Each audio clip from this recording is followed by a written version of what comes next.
आदरणीय प्रधानाध्यापक महोदय, शिक्षकगण एवं मेरे प्यारे दोस्तों, आप सभी को मेरा सुप्रभात। मेरा नाम डोली कुमारी है। मैं कक्षा 8वीं की छात्रा हूँ। मैं आप लोगों के समक्ष संविधान दिवस के बारे में कुछ कहना चाहती हूँ। उससे पहले मैं अपने देश के बारे में 2 शब्द जरूर कहना चाहूंगी, तो कृपया ध्यान से सुने। मैं उस देश की नागरिक हूँ जिसके होठों में गंगा और हाथों में तिरंगा है। कि मैं उस देश की नागरिक हूँ जिसके होठों में गंगा और हाथों में तिरंगा है। वो देश जो कभी सत्यम शिवम सुंदरम, कभी वंदे मातरम और कभी पंजाब सिंध गुजरात मराठा द्राविड़ोत्कलबंगा है। मैं उस देश की नागरिक हूँ जो हर ठुकराए हुए की शरण स्थली बन जाती है और 7 समंदर पार प्रदेशियों को भी अपना ब्रदर एंड सिस्टर कहकर बुलाती है, क्योंकि हमारा संविधान हमें सबकी सम्मान करना सिखाती है। इसलिए यही प्रेम की पूजनीय भूमि भारतवर्ष कहलाती है, भारतवर्ष कहलाती है।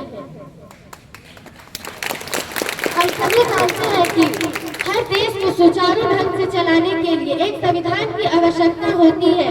वैसे ही हमारे भारत देश के पास एक संविधान है जो हमारे भारत देश को सही ढंग से चलाते आ रही है। हम सभी जानते हैं कि भारत में प्रतिवर्ष 26 नवंबर को संविधान दिवस मनाया जाता है। यह दिन हमारे संविधान को सम्मान देने के उद्देश्य में मनाया जाता है, क्योंकि हमारा संविधान 26 नवंबर 1949 को तैयार हुआ और 26 जनवरी 1950 को लागू किया गया। इसलिए भारत में प्रतिवर्ष 26 नवंबर को संविधान दिवस तथा 26 जनवरी को गणतंत्र दिवस के रूप में मनाया जाता है। संविधान भारत के लोगों को उनके कर्तव्यों की जानकारी देता है। यह देश में समानता, स्वतंत्रता और न्याय की नींव रखता है। हम सभी जानते हैं कि विश्व का सबसे बड़ा लिखित संविधान हमारे भारत देश का है। इसे बनने में लगभग 2 वर्ष 11 माह और 18 दिन के समय लगा। हमारा संविधान सभी धर्म जातियों और वर्गों को समान अधिकार प्रदान करता है।